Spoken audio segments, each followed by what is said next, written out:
All right, folks. So let's talk about some streaming stuff, right? So Right. before we get to the new season of Scrubs, which I did not see, and the second season of The Pitt, which I did see, and I'm really, really excited to talk about the second season here. Let's talk for a bit, or I should say, you will talk for a bit, or rant if you want to, about this whole Avatar Last Airbender movie controversy that came out, right? Yeah. That taking place, right? Yeah. So This is a big controversy. This is like when you it think about is, it, I find it a big deal. Like yeah. what happened here? All right. So quick preamble. I won't stay too long here, right? I know little about what went on, right? I just, I was just sort of like just on, my go-to torrent site, just my own business, and just seeing, oh, Avatar Last Airbender movie. Like, okay, is this like a mockbuster kind of thing, or is it like the actual thing? And then I realized, oh, it's actually the thing, right? Which was supposed to come out through Paramount Plus, but it got leaked, right? But I don't know the full details surrounding that. And I tell myself, listen, well, if this show was supposed to come out in October, November, it was, it's best that I don't watch it, right? Because I feel like I'll be part of the problem. I'll be eating to the problem Right. if I were to watch it and worse off, talk about it here, right? Next thing you know, Paramount Plus, send a strike on me or whatever it is, right? I don't know, right? But I assume we could safely talk about the controversy surrounding it, right? So, Right. Ricardo, take it away. Yeah, no, like it's just the fact that it leak. So it's not really, not like it does leak on any torrent site. That's not the issue. I see people put out the whole thing on Twitter. I was like, What? I like, it's 300. Yeah, General dread this. But I just point out, leave it. For understand, well, I don't. It probably more than likely take a dog by now, but like it was there for like a good 3, 4, 5 hours, like a hot minute. When he played on, I see it. I just scrolled. Somebody linked to something, and I just linked to that thing just to watch it on Twitter. Because I don't really be on Twitter, but I don't use it for a couple business things because people still do. So I'll just go and check the link and then come off. But sometimes I'll scroll on 2 seconds, and I see somebody put the whole thing, and and I see it like about what it was 6 hours at that point in time. I'm like, oh, that real trend, though. Ain't business at all, boy. Ain't business at all. Whole thing. But yeah, no, this is a weird thing given what going on right now with all these studios and especially Paramount and that whole drama. And the fact that yeah, they could the only good reason to watch this, like because for the so yeah, hot take, I watched it, right? And I thought the quality is amazing. It looking amazing and thing. And the main thing is that, well, the whole thing, like I'm not gonna do a review, right? But it looks great, and the only reason to watch this is in theaters. So like they kind of force their hand because they were supposed to put it out in streaming now. So now the only reason I think anybody gonna make the effort to go see this when it coming out in October or whatever, the close to Christmas or whatever, is in theaters. Like they should have put it out in theaters. The plan was to, and to me they could have put it out in theaters in the summer. Like we could have get this in July or whatever it is, and put that out now. But for whatever reason they can't do it. I don't know. Like it probably have what do you call it? When you have I forget the term, when you have a contract with theaters. So you probably couldn't do it here. But the mere fact that it did not come out and they wanted to put it straight on Paramount Plus was ridiculous. Like nobody wanted to hear that. And that's the drama. And so like I think for I understand the community have it like a real like serious ethical debate because on the one end, yeah, you don't want to do piracy, blah blah blah. On the other end, it's like, oh no, well, fuck this studio, no. This is look, it's not the equivalent of burning out a warehouse or something, right? But it's kind of like that though. It's like, yeah, just fuck the studio and just put it out one time. So they kind of force their hand if they want to make any profit onto this, either you know treat it like a tax write off. I don't know, like they're going to do like with 'cause I see the Acme thing coming out too, Coyote versus Acme, and they make a joke about that on tax day, which is hilarious. But even something like that, right? Like, what are they going to do? They kind of write it off. They make it. They finish it. It's a popular franchise. Put it in theaters. Like they kind of they should like at this point. And that's an interesting argument of forcing their hand. And it's not outright violence in our property damage, but it is that subversion of the thing. So that's an interesting like thing to mention. That was all. All right.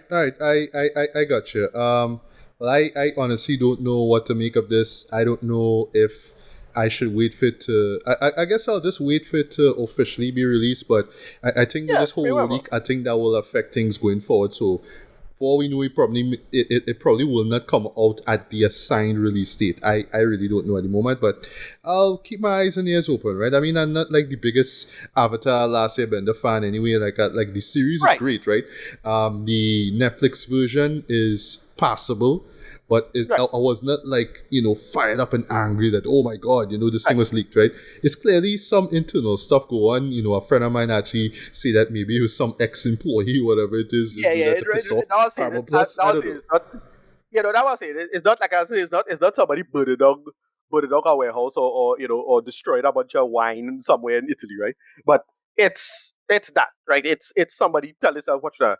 If you don't put this out properly, fuck this. And that's because yeah, they clear from what I understand from the internal, like it also from what I understand was leaked, was also internal memos of what they wanted to do, and the plan was just to put it out on Paramount, either Paramount or Netflix. I can't remember which streaming service exactly, to be fair, and just leave it there. And like, oh, that's it. And like, yeah, but like it's Avatar, dude. Like Avatar is a popular franchise. You should put this in theaters.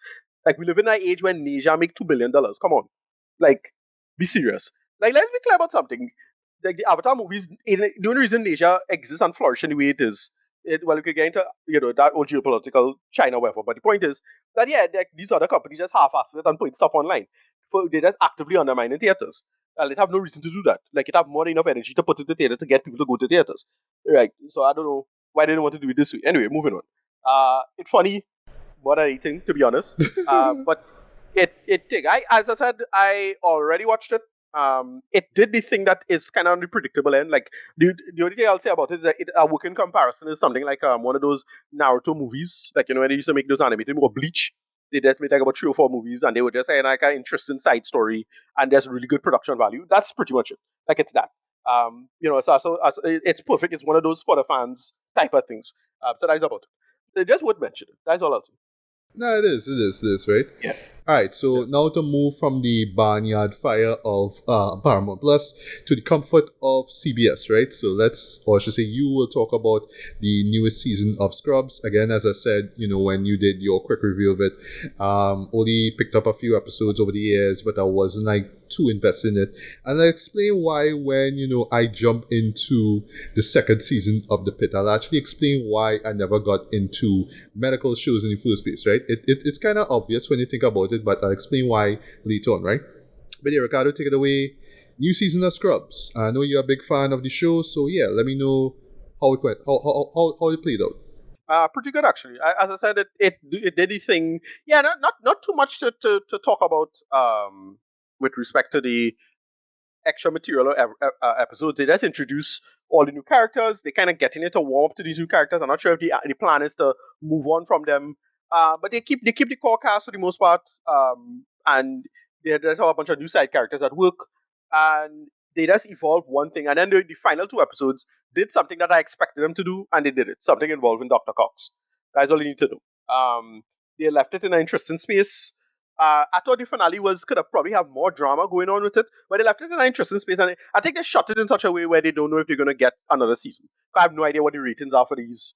I have no clue. Like if we're going to get a extra season going forward from here on in, because the new cast is solid. Like I like all the new characters, all the new, especially the new interns. Effectively, they have their own interesting arcs, and how they bounce off of everybody. The two surgeon characters, they bounce off of Turkwell, the I forget his name. He's kind of like the British guy, and then have a kind of like effectively a model or a handsome guy, but then have a internet girl, and that's about it. The only thing that I find a little clumsy is that the characters supposed to be in certain relationships, but then we see them in other relationships, and I can't follow what happened with respect to that. Like, okay, these two together, but then they're not together now, and I didn't really keep up with that. But I suppose that the idea is that it's supposed to be kind of haphazard in that way.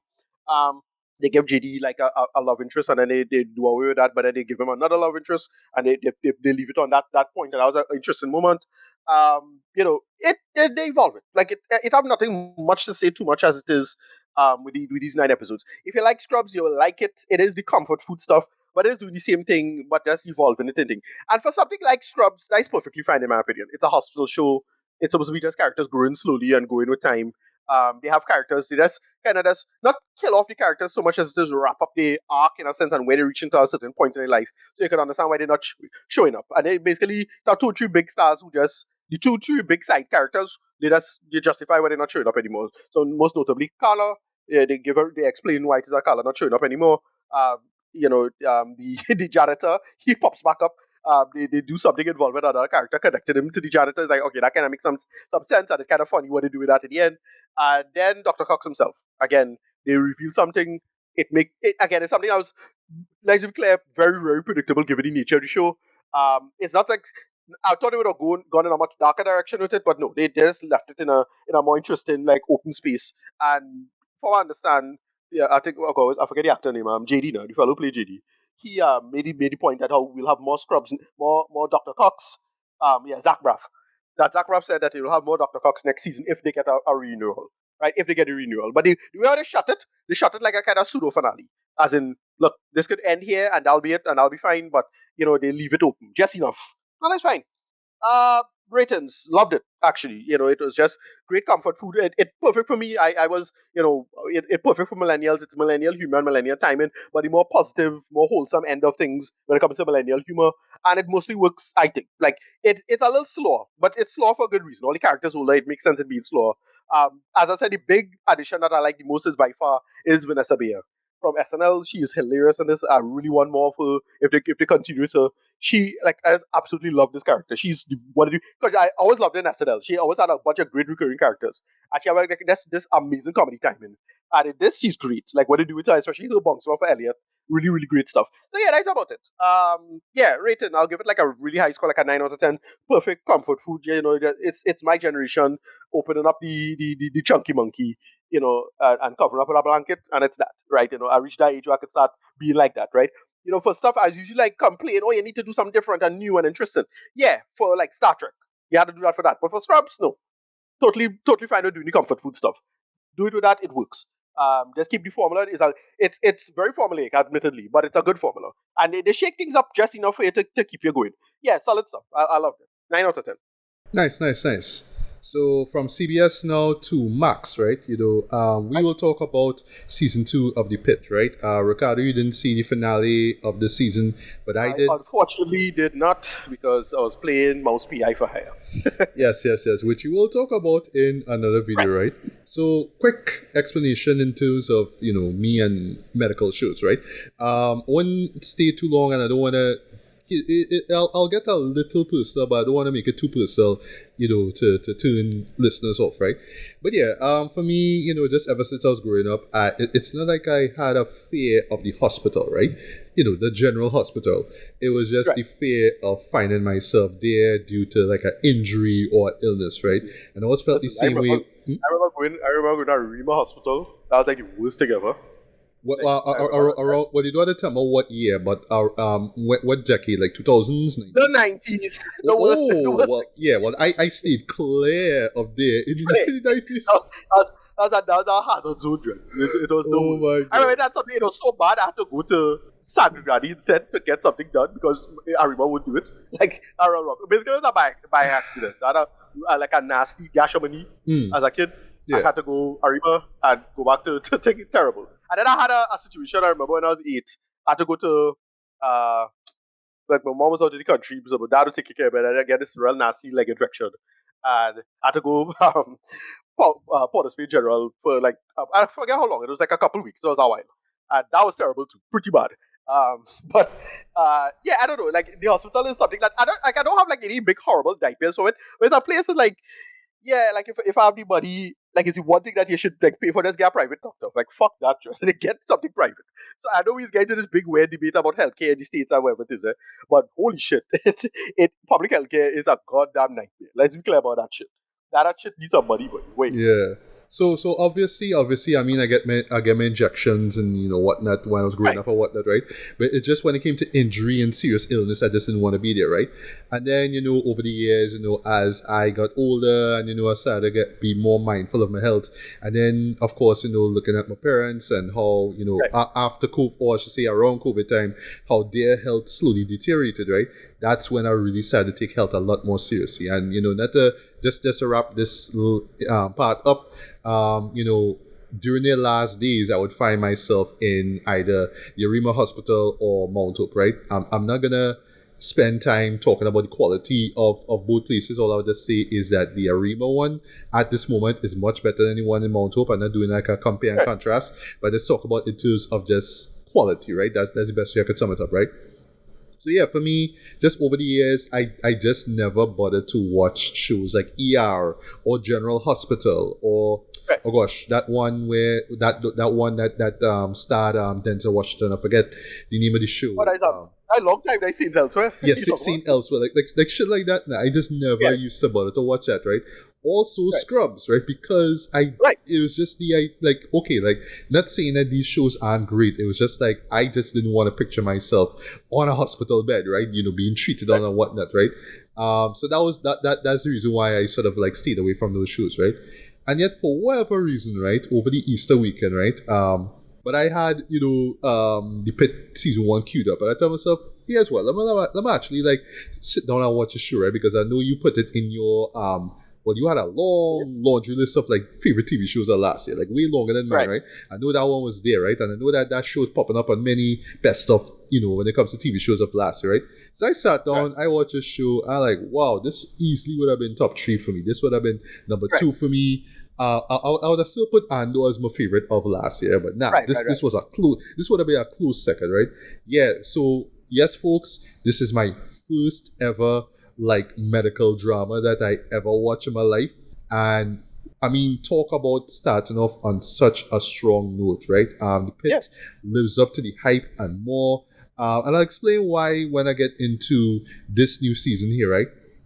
So yeah, pretty much 10 months have passed since the events of the day that we are introduced to in the first season, right? Because how the show is structured is that we get like this full. It's 24. It's the same 24 structure, right? But we get 15 episodes, so that means that we see in 15 hours of this run that takes place at this Pittsburgh. Basically, is this trauma medical center, right? But they call it the Pit, as a nickname, right? There's one particular character. Is actually who played Franklin's mother in Snowfall. I was like, what, you in this, right? Yeah, she was talking about I don't like this name because, well, I think she or somebody else brought it up, like I don't like the name because it kind of giving the impression that this place is hell, and like when people come here they expecting that people will die in there and you're not gonna get the quality service, right? But it's like, nah, like the Pit works. It fits. I'm very interested in like the Pit the most because the Pit is the most realistic and grounded of the shows. Thank you. Compared to compared to ER or even Grey's Anatomy. Like Grey's Anatomy is like almost like melodramatic in its nature, whilst the Pit is like grounded as hell though. And it's starting to unwind. He was like one of the central characters, if not the central guy in ER, which I didn't know about until after the fact. After George Clooney left, he became the center of the show. Oh, okay. Which you can argue, you're gonna be a bigger star, because you started in this show Fallen Skies, which had a ton of time. That get like I don't know, like 9 seasons. I never get around to watching that. And yet nobody, I don't know anybody who watch our show, but yet it have a ton of like who's these people watching this show? However, we're moving on. Yeah, moving on, right? So same structure, right? It starts at 7 a.m. and then 15 hours pass, right? So yeah, we just basically seeing a day in the lives of this medical team, right? And in this particular case, it is set on July 4th, right? And it's set on a Saturday too, right? So it's holiday weekend and not much, let me just say, medical services take place, but the trauma center is still open, right?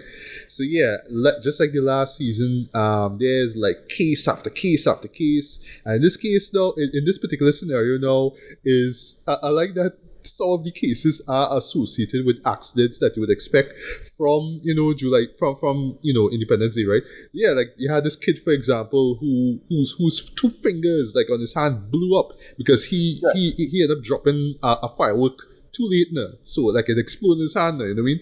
And other characters who was trying to capitalize on the Independence Day thing, and they do some dumb shit, they end up in the hospital, right?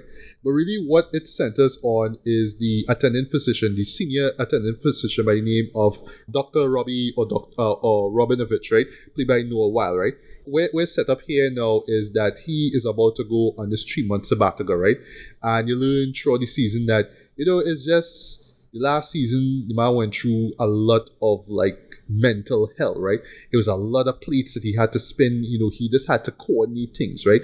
And there was a lot of situations, lack of resources at some points, people not doing what they're supposed to do, people dying on their clock, all these kind of things, right? And he feel like he's supposed to be mentally strong enough to manage all these things, right? And throughout that season, he's being constantly told and constantly reminded, like, no, you can't do this, right? And it sort of ends where it's like, you should go and get therapy, right? So this case is like, he didn't really do the therapy thing. He just feel like he just had to go on this vision quest, as he called himself, right? Or spirit quest to find himself, right? Because, he feel burnt out. He feel like he just don't want to do this anymore, right? And it kind of makes sense, right? Given what happened to his stepson in the last season, that's all I'll say. But it make for a truly powerful moment where, Robbie broke down. And no lie, man, tears came out when I saw that. I was like, boy, that hit me so hard, right? But he's dealing with that. A couple of characters, a couple of patients make appearances here. So I would say if you're not familiar with the show at all, you really need to watch season 1, not just to get a sense of who the main cast is, but also the patients, right?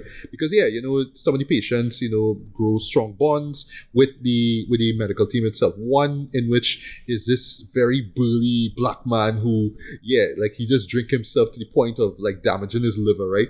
And I'm not going to say what happened to him, but, I'll leave it at that, right? And, some other characters show up. So we have, like, Frank Langdon, who's played by Patrick Ball. He returns. You learn, well, in the last season, it was revealed that he had this benzo addiction. So he had to go through 10 months of rehab. So he's back now. And the person who sell him out, which who just so happens to be Trinity Santos, who's played by Isa Briones. I am not familiar with this actress at all, but I just found out, like, just now there that she was in your favorite Star Trek show, Picard. I didn't even know that, right? I think she played Data's daughter, something like that. I know you're talking about Suji. Yeah. So I didn't know that she was that that she was working on other shows at the time, right? But I mean, character wise, she's great. I'll talk about characters in a bit, right? We also have Mel King, who is played by Taylor Durden, who I didn't even know was the daughter of Bryan Cranston.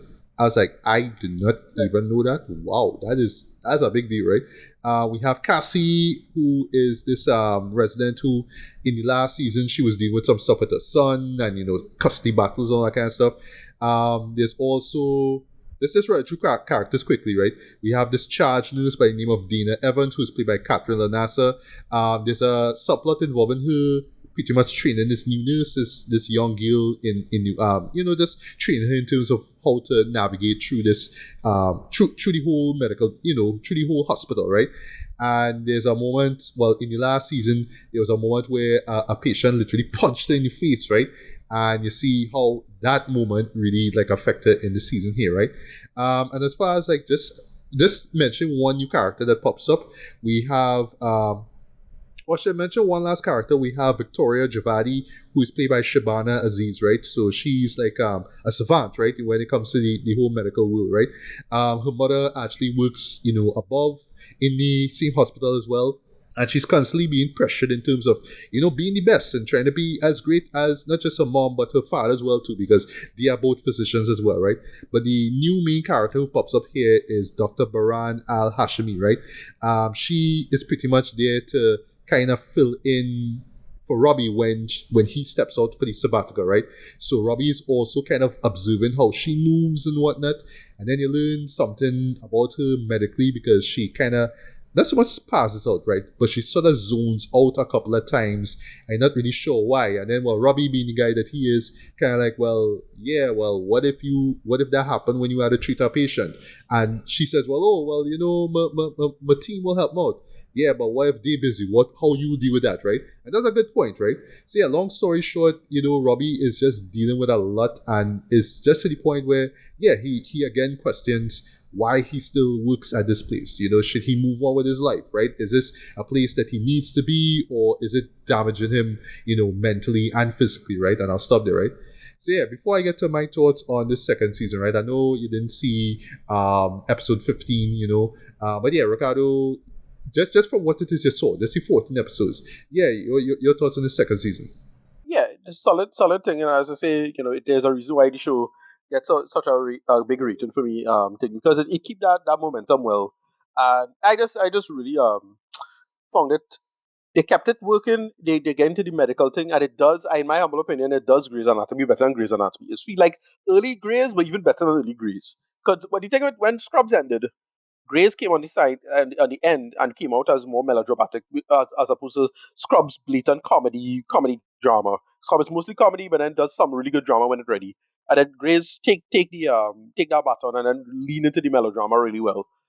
But this show does say, look, let us ease into let us play into the groundedness and it worked really well, especially when it comes to mental health stuff with the characters. And I was like, oh, they actually go in here though. I was surprised. That was like the big surprise of the season. I was like, all right, that's why the show really works. And that's why this season really worked for me. So yeah, let me begin. Let me just start to sing let me just start to sing praises towards the show, right? Wow, this is one of the best shows that like I have ever seen, right? Just everything across the board is superbly executed, right? I'll talk about technical. I'll talk about just everything across the board, right? Starting with the Right. technical, right? One thing that's something that's very understated, right? Is the use of music or the lack thereof, right? You know, there's always like a main song that starts off the season and ends the season, right? And then there's a team that plays during the credits, right? Every so often you might hear like another song that plays, right? But I love the minimal amount of music, right? So like there's actually moments in every episode, right? Where like they have to deal with this life or that situation, right? And you will hear this music, right? But it's so low key and it's ambient as well, too, right? To the point that at times I'm wondering if there is music or if there isn't, right? Right. And that's kind of brilliant when you think about it, right? Like I just sort of like tuning in just a little bit to and just sort of asking myself, is there music or is there not music, right? And I say this Right. too because even without music, these scenes still work, right? You know, as you say, just the accuracy as far as the medical, that just as far as the just the intubations and stuff like that goes, right, is so well done, right? You know, it's no wonder that the medical community praises show so much, right? There's a lot of medical terms that are thrown out there, but it's not required for you to know every single thing, right? Yes, there are some health facts that are brought up. We're like, okay, well, I need to be careful not to eat too much of this or drink too much of that, or else I find myself, with a disease organ or some shit like that, right? I need to be very careful, right? So yeah, you get some doses of reality with every episode of this, right? I love how it balances tension with drama. You'll also get like a little bit of humor. Ever so often, you might just get a little bit of absurdism in the sense that you might just see something weird, like just something like just sort of throws you off a little bit, like a character says or a patient says or does something that just sort of throws you off balance. But just sort of just there to like knead the mood a little bit before you get back to the drama of it, right? And yeah, the drama for me absolutely works, right? It doesn't feel like it's bashing me over the head and telling me that life sucks, even though a majority of the characters feel like that, right?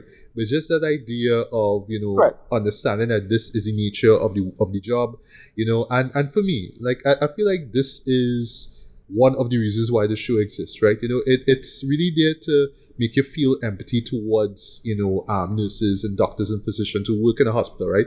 Because I will tell you from personal experience, it's easy for you to say, oh, these people didn't do their job, why didn't do this, why didn't help them out there, blah blah blah, right? It was like, no, they really did the best that they could, right? Now I don't know, and I'm not gonna go into any debate to say if we have this, like if we have like a similar level of resources and services and just people with the skills to do what they do down here in Trinidad. I don't know, but I want to assume that the people who work in the hospitals in Trinidad and Tobago, regardless of the quality that you will get in each hospital, know this shit. They know exactly what it is they have to do. They could think on the fly, right? And this show kind of perfectly shows, yeah, you have to think on the fly. You have to know how to deal with a situation, right? And I love that there's a team involved. It's always like, all right, we could do this, right? And because it's also there's also these students, right? There's the up and comers who have to learn from the superiors. The superiors always ask the up and comers, hey, what should I do in this situation? And then they suggest something, and then somebody else will come and say, oh, why don't try this instead? Or they'll say, no, that won't work because you run the risk of this, that, and third, right? So how they just pull that off is so well done, right? The cast, brilliant across the board. Like everybody knocks it out across the park, right? A lot of people I am not familiar with at all, and yet they just turn in just fantastic performances, right? Also just the extras though, and especially the patients as well, right?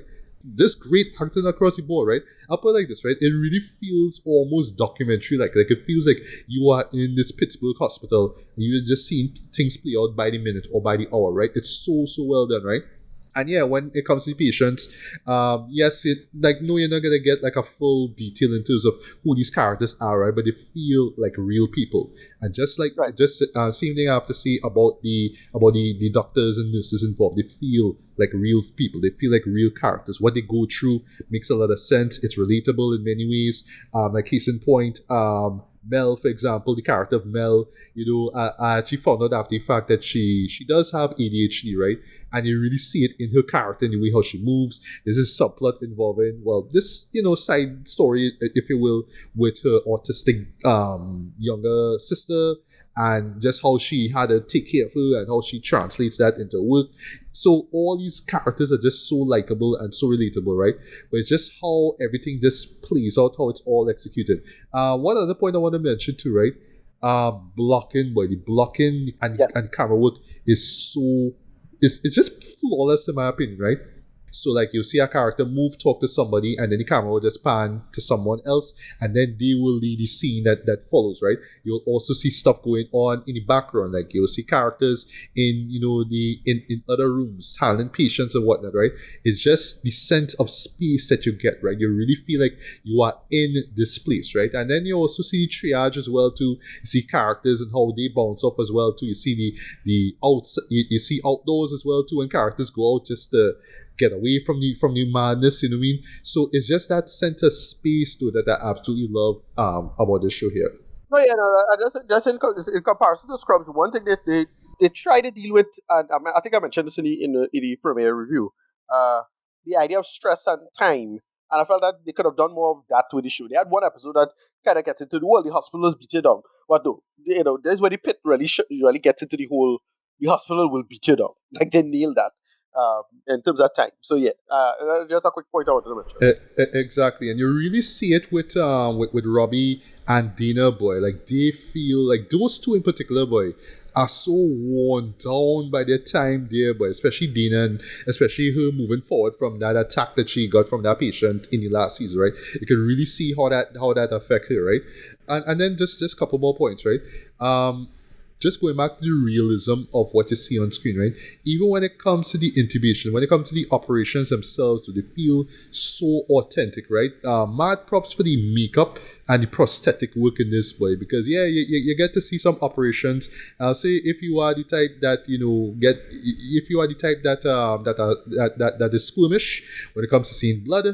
And when it comes to, knives going into skin and whatnot and blood oozing out, yeah, this show is not for you, boy. Right. There's numerous scenes where, yeah, you will be wincing. And there's actually a few moments legit where I was wincing there because of, last minute emergency operations and them having to, the nurse, the doctor, sorry, having to cut into wounds and, all that kind of stuff though. But it just looks so real, like again, it's makeup and prosthetic work to it, and it absolutely works, right? Last point I'll make, right? There are a few. All right, so I'll start with this, right? The just how the main characters are fleshed out so well done, right?